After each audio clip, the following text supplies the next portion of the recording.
Thank you for joining this segment of Medical Money Matters in a Minute. I'm Nicole Knight, and today my colleague at Physician Planning Group, Seth Smith, and I are going to discuss questions that we received prior to a webinar on financial planning. So, Seth, one of the questions that came in before this session was, how much should I save during residency and how? That's a great question. And it's a question that we feel is really fundamental to getting on the right path financially.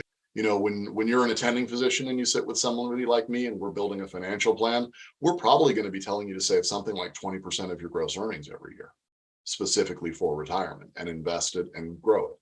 Now, as a resident, I know in reality, saving 20% of a $60,000 salary is almost impossible every year. Most of you would not be able to achieve that unless you've got a working spouse with a professional income, or you're one of the ones who can live at home during training. My typical goal for a resident is, let's try to make sure we're saving 10%. So between emergency fund, between matching contribution on the retirement savings plan, between saving as much as you can afford for the future, 10% is usually a really good threshold to be targeting during training. It varies by individual. Your situation may be different. You may have other goals that you want to achieve or other responsibilities you need to meet. But that's, if you're single, paying rent that's proportionate to your income, you don't have heavy credit card debt, I'd love to see you get to 10%. So we saw that your take-home pay is going to be about $3,700 a month. So we're talking about $10,000 to $12,000 maybe of emergency money that you should try to accumulate. Now, most likely on a resident salary, you're not going to save that up in the first year. It may take you 2 years to get there, but you want to set a timeline, you want to set a goal, and then you want to make a commitment payment to move this money out of your checking account, move it to a separate account that is a savings account that bears some interest. Now, we don't get great interest from banks. It's not the most rewarding investment, but having this money that's safe, that you can access on a rainy day, that money is going to protect you from taking on credit card debt.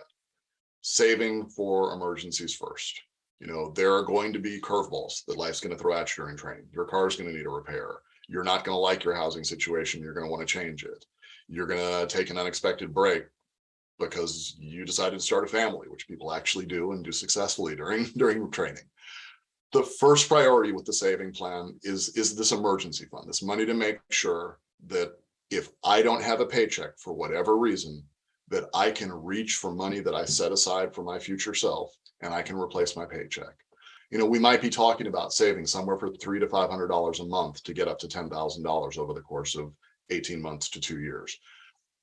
It's important to make that commitment to yourself. This is the paying yourself first action.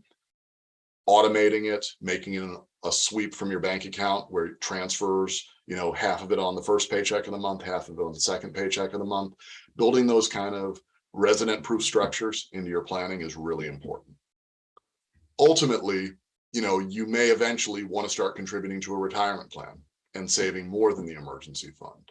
Some of your residencies will have something called a 401k or a 403b plan, where you might even be offered a matching contribution, where your employer is willing to give you extra money as long as you agree to put money into this retirement savings plan alongside it. Now, in that instance, if you've got a matching contribution on the retirement savings plan, unless we've got a heavy burden of credit card debt that's in the way, I'm going to want you to do your emergency fund and make sure you take home all the matching dollars that your 401k or 403b is offering.